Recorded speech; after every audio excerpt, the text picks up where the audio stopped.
Highs நஜசோனா. இன்னைக்கு நம்ம எத பத்தி பார்க்க போறோம் அப்படின்னு பார்த்தீங்கன்னா, பாகிஸ்தான்ல நீதிமன்ற வளாகத்துல வெடிகுண்டு வெடிப்பு ஏற்பட்டிருக்குது.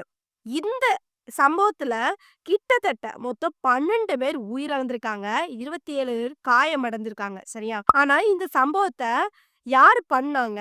அது மட்டும் இல்லாம பாகிஸ்தான் இந்தியா மீது குற்றம் சாட்டியிருக்குது. இந்தியா இதுக்கு என்ன பதில் சொன்னாங்க? இதெல்லாம் பத்தி தான் ஃபுல் டீட்டெயிலா நம்ம வீடியோல பார்க்க போறோம். இந்த வீடியோக்குள்ள போறதுக்கு முன்னாடி, இந்த வீடியோ பத்தின கருத்து ஏதாவது உங்களுக்கு இருந்துச்சுன்னா, தாராளமா கமெண்ட்ல சொல்லுங்க. ஏன்னா உங்களுடைய கமெண்ட்ட பார்த்துட்டு நாங்க நெக்ஸ்ட் வீடியோ இன்னும் பெஸ்ட்டா எடுக்கிறதுக்கு யூஸ்ஃபுல்லா இருக்கும். வாங்க வீடியோக்குள்ள போய் பார்த்து தெரிஞ்சுக்கலாம்.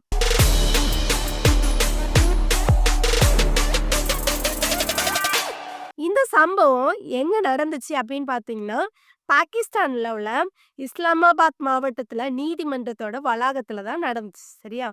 கரெக்ட்டா எப்போ அப்படின்னு பார்த்தீங்கன்னா, நவம்பர் 11 அதாவது இன்னைக்கு செவ்வாய்க்கிழமை கரெக்ட்டா 12:39 லஞ்ச் டைம் அந்த டைம்ல தான் இந்த வெடிப்பு ஏற்பட்டுச்சு. சரியா? இதுல மொத்தம் எத்தன பேர் உயிரிழந்திருக்காங்க அப்படின்னு நம்ம பார்த்தோம்னா, 12 பேர் உயிரிழந்திருக்காங்க. 27 பேர் காயமடைஞ்சிருக்காங்க. சரியா? அதாவது இந்த சம்பவம் நடந்தது ஒரு சில ஊடகங்கள் என்ன சொல்றாங்கன்னா, "இல்ல கார்ல தான் வச்சு வெடிப்பு ஏற்பட்டுச்சு.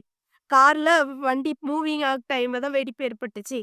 அப்படிங்கிற மாரி சொல்றாங்க. பட் அப்படி கிடையாது. என்ன ஆச்சு அப்படின்னு பார்த்தீங்கன்னா, ஒருத்தங்க நல்லா பிளான் போட்டு, எப்படியாவது பழி வாங்கணும் அப்படிங்கிற ஒரு எண்ணத்துல என்ன பண்ணியிருக்காங்கன்னா, நீதிமன்றத்துக்குள்ள அதாவது கோர்ட் இருக்குல்ல, கோர்ட்டுக்குள்ள போயி இந்த சம்பவத்த பண்ணணும். இந்த வெடிப்ப ஏற்படுத்தணும். அப்படிங்கிற மாதிரி ஒரு மைண்ட் செட் ஃபுல்லாவே இருந்திருக்குது. சரியா? ஆனா, என்ன ஆச்சு அப்படின்னு பார்த்தீங்கன்னா, கோர்ட்டுன்னு சொல்லும்போது நெறைய வக்கீல்ஸ், அப்புறம் போலீஸ் அதிகாரிகள் எல்லாருமே இருப்பாங்க. முக்கியமா செக்கிங் எல்லாமே நடக்கும். அப்படின்னு இருக்கும்போது, கரெக்ட்டா அந்த இடத்துக்கு உள்ள போக முடியல. ஆனா, இந்த ஒரு சிலர் அந்த வெடிப்பு ஏற்பட்டுன்னு சொல்லிட்டு வந்தாங்கல்ல, அந்த நபர் என்ன பண்ணியிருக்காங்க அப்படின்னு பார்த்தீங்கன்னா, எப்படியாவது கோர்ட்டுக்குள்ளேயாவது வந்துரணும் அப்படிங்கிற மாதிரி நீதிமன்றத்துக்குள்ள வந்துட்டாங்க. சரியா? அதாவது வெளிய இந்த ஆட்கள்லாம் நிப்பாங்கல்ல, பேசிட்டு எடுத்துட்டு. அந்த இடத்துல வந்துட்டாங்க. சரியா? வந்துகிட்டு அந்த வெடிகுண்ட கொண்டுட்டு வந்தாச்சு. சரி இனி என்ன உள்ள போணுமே அப்படிங்கிற மாதிரி எண்ணத்துல அவங்க பிளான் போட்டுட்டே இருக்கிறாங்க. கரெக்ட்டா ஒரு 10 டூ 15 நிமிஷம், 1/4 மணி நேரம்.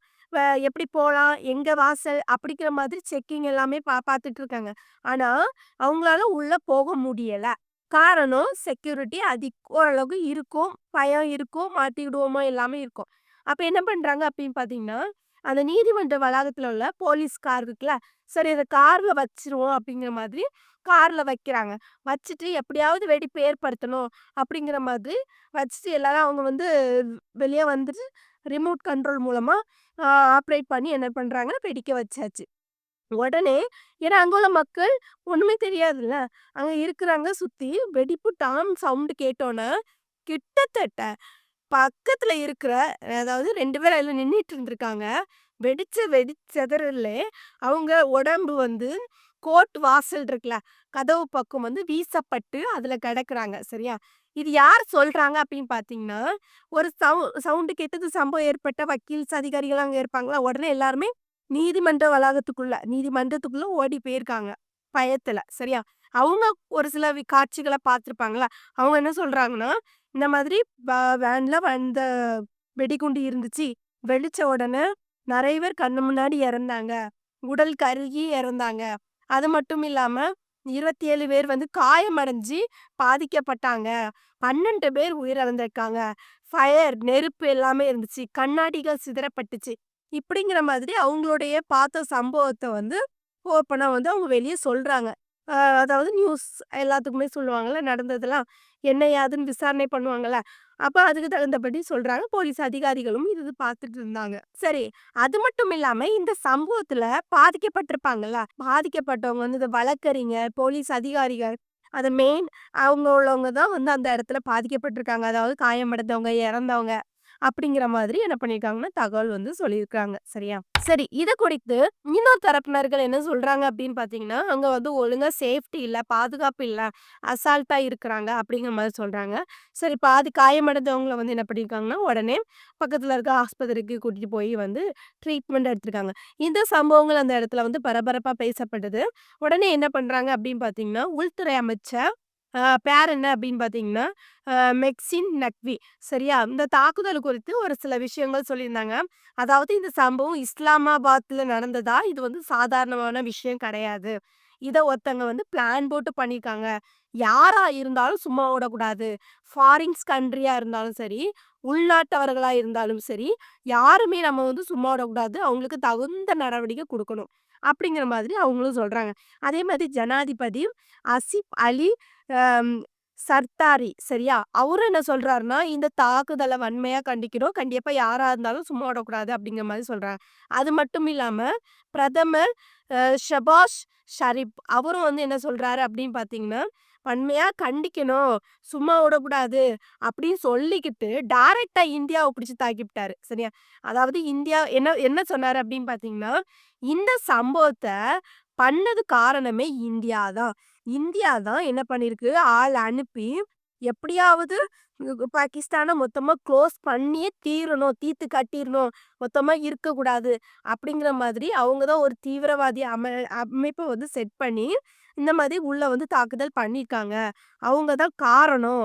அப்படிங்கிற மாதிரி என்ன பண்றாரு அப்படின்னு பார்த்தீங்கன்னா, அங்க உள்ள பிரதமர் வந்து குற்றம் சாட்டுறாரு. சரியா? ஆனா, இந்த குற்றம் சாட்டியாச்சு அவரு. ஆனா, இது வந்து நாங்க இந்த சம்பவத்த பண்ணது வந்து ஒரு அமைப்பு வந்து முன் வந்து சொல்லியிருக்குது. நாங்க தான் இது பண்ணுனோம். அப்படிங்கிற மாதிரி ஓப்பன் டாக் வச்சிருக்கு. அது என்ன அமைப்பு அப்படின்னு நம்ம பார்த்தோம்னா, அ தாரிக்-இ தொய்பான் பாகிஸ்தான். அதாவது ஷார்ட்டா டிடிபி அப்படிங்கிற மாரி சொல்லுவோம்ல. அது தாலிபான், அப்புறம் பாகிஸ்தான் இந்த எல்லை பிரச்சனைகள் நடந்துட்டு இருக்கு. நம்ம ரீசென்ட்டா கூட அந்த நியூஸ நம்ம வந்து பார்த்துருப்போம். நம்ம சேனல்ல கூட பார்த்துருப்போம். சரியா? அவங்க தான் என்ன பண்ணியிருக்காங்க அப்படின்னு பார்த்தீங்கன்னா, இந்த சம்பவத்த பண்ணோம். நாங்க தான் முன் வந்து பண்ணுனோம். அப்படிங்கிற மாதிரி அவங்களே ஓப்பனா வந்து சொல்லிட்டாங்க. சரியா? ஆ ஆனாலும் பாகிஸ்தான் என்ன சொல்றாங்க அப்படின்னு பார்த்தீங்கன்னா, இந்தியா தான் பண்ணியிருக்கு. இந்தியா தான் காரணம். அவங்க தான் பொறுப்பேற்கணும். அப்படிங்கிற மாதிரி பாகிஸ்தான்ல வந்து சொல்றாங்க. இதுக்கு இந்தியா என்ன சொல்லுச்சு அப்படின்னு நம்ம பார்த்தோம்னா, நாங்க பண்ணவே இல்ல. நாங்க காரணமே கிடையாது. அப்படிங்கிற மாதிரி இந்தியா வந்து இந்த சம்பவத்த வந்து நிகாரிக்கிறது. சரியா? வேண்டாம் நாங்க ஒண்ணும் இந்த சம்பவத்துக்கு ஈடுபடல. எங்களுக்கு இந்த சம்பவத்த குறித்து எதுவுமே தெரியாது. அப்படிங்கிற மாதிரி இந்தியா தரப்புல இருந்து சொல்றாங்க. பாகிஸ்தான் வந்து இந்த சம்பவத்த குறித்து மட்டும் தான் இந்தியா மீது பழி போட்டுச்சா? அப்படி நம்ம பார்த்தோம் அப்படின்னு பார்த்தீங்கன்னா, கிடையாதுங்க. பாகிஸ்தான் இன்னொன்னு என்ன பண்ணியிருக்கு அப்படின்னு பார்த்தீங்கன்னா, இந்த வெடிப்பும் ஏற்பட்டிருக்குது. 12 பேர் உயிரிழந்திருக்காங்க. இதே மாதிரி பாகிஸ்தான்ல இன்னொரு பிளேஸ்ல வந்து சின்ன வெடிப்பு ஏற்பட்டிருக்குது. அதுல 3 பேர் உயிர் இழந்திருக்காங்க. சரியா?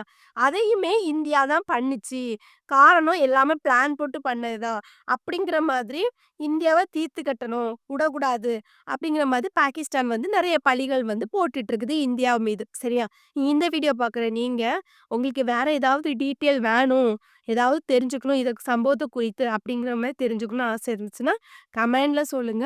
நான் உங்களுக்கு அடுத்த வீடியோல வந்து உங்களுக்கு தெளிவா விளக்கி சொல்றேன்.